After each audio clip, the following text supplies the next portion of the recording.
The Transportation Security Administration has made some major changes that will impact every single traveler flying in 2025. And some of these changes will make flying a lot more expensive for families like this family right here. I'm going to break down all of the key changes that you need to know about before you fly so that you can stay on the right side of the TSA. In 2025, air travel is expected to reach its pre-pandemic levels from 2019, with over 400 million people projected to fly during the Thanksgiving and Christmas holiday periods alone. And while the volume of travelers is increasing, the number of TSA officers and agents is decreasing, leading to longer lines and wait times at security checkpoints. This has forced the TSA to look for ways to speed up the process and keep passengers safe by finding the right balance between safety and convenience. And there are 4 major changes that are happening starting in 2025. First, let me start with what is not changing. There are still 3 primary categories that travelers must follow when packing carry-on luggage. The first category is liquids. In order to be carried in your carry-on bags, liquids must be 3.4 ounces or less per container, and all containers must fit into a 1-quart-sized bag. And then each passenger is only allowed to bring 1-quart bag. The second category is larger electronics, and these include laptops, iPads, tablets, e-readers, and other devices that have a battery and are larger than a handheld device. These devices must also be taken out of your bag and placed in their own bin for screening. And then the third category is dangerous items. Some of the most common dangerous items that are prohibited in carry-on luggage include knives, guns, ammunition, explosives, and other items that could be used to harm others or yourself. Even if you don't intend to use these items for harmful purposes, it is illegal to carry them onto an airplane, and you will face serious consequences if you attempt to do so. The first major change that the TSA has announced is that they are expanding the use of millimeter-wave advanced technology scanners. These new scanners use electromagnetic waves to screen passengers and their belongings without the need for physical contact. Currently, the TSA has installed these new scanners in several airports across the United States, including Denver, Dallas-Fort Worth, Las Vegas, and Phoenix. But in 2025, they plan to expand to over 80 airports nationwide. These new scanners are faster and more efficient than the current metal detectors, and they help prevent passengers from slipping prohibited items past security. So the good news is that these scanners are very accurate and will catch any threats. But the bad news is that these scanners are expensive and will cost taxpayers millions of dollars to install and maintain. So how does this impact you? Well, as of right now, these scanners are only being used for random screenings and are not mandatory, but as of 2025, we can expect that these screenings will become more frequent and mandatory for certain passengers.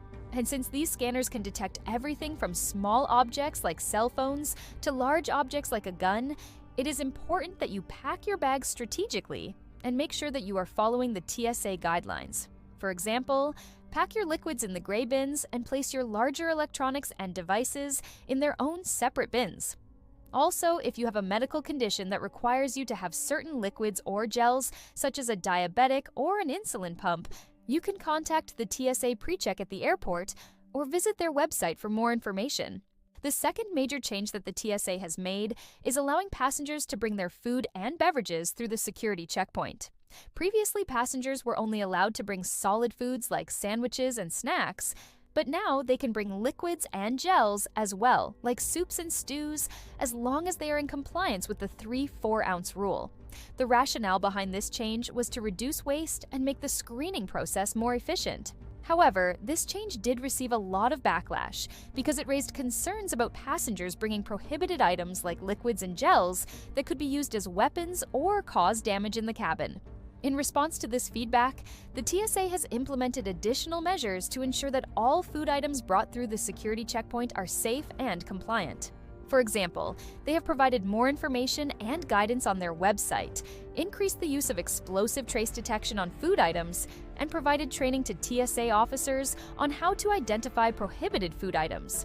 They've even gone as far as to release a video demonstrating what happens when you try to sneak prohibited items like liquid explosives through the security checkpoint. Now, despite these additional measures, it is important to note that passengers should always follow the instructions of TSA officers and be prepared to have their food items searched or removed if necessary. It's also important to be aware of the evolving security threat landscape and to report any suspicious activity or individuals to the authorities. The third major change is concerning checked bags. As of December 2024, the airline checked bag fee is expected to double. While airlines have always charged fees for checked bags, they are now adjusting these fees and passing them on to the passengers. For example, on a recent flight from New York to Denver, a round-trip ticket with United Airlines had a base fare of $456. But after adding taxes and fees, the total cost of the ticket was $707.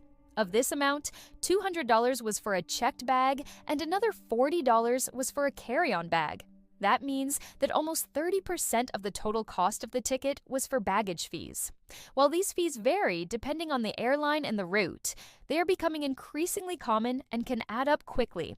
To avoid these fees, consider traveling with just a carry-on suitcase and using a personal item bag to store your larger electronics and other essentials. Many airlines offer discounts on early check-in, and you can usually check your bag for free online 24 hours before your flight.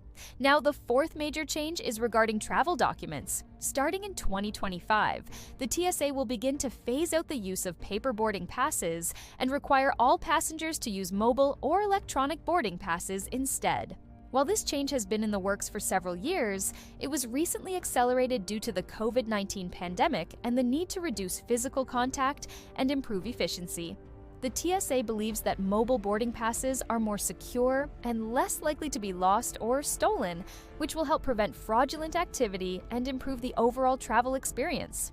The new rules will require airlines to offer electronic boarding passes to all passengers and allow them to choose how they want to receive their mobile pass, either via email or through the airline's mobile app. Passengers who do not have a smartphone or have other accessibility needs can still get a paper ticket at the airport, but they may have to go through additional screening. Overall, these changes are part of the TSA's effort to improve the security screening process and enhance the travel experience for passengers. While some of these changes may cause inconvenience in the short term, they are ultimately aimed at creating a safer and more efficient travel environment for everyone. Here are 4 things that you can do today to prepare for these changes. First, make sure that you are familiar with the TSA guidelines and regulations regarding carry-on luggage and prohibited items. You can find this information on the TSA website. Second, consider enrolling in the TSA Precheck program, which allows you to go through the security checkpoint more quickly. Third, pack your bags strategically and make sure that you are placing your items in the correct bins. Make sure that your liquids are in a clear plastic bag and that your larger electronics are in their own separate bins. Fourth, arrive at the airport early, especially if you are not enrolled in the TSA Precheck program. This will allow you enough time to get through the security checkpoint without feeling rushed. If you enjoyed this video, you'll definitely love our video on how to avoid airline scams. Thank you so much for watching, and we'll see you in the next one. Bye-bye.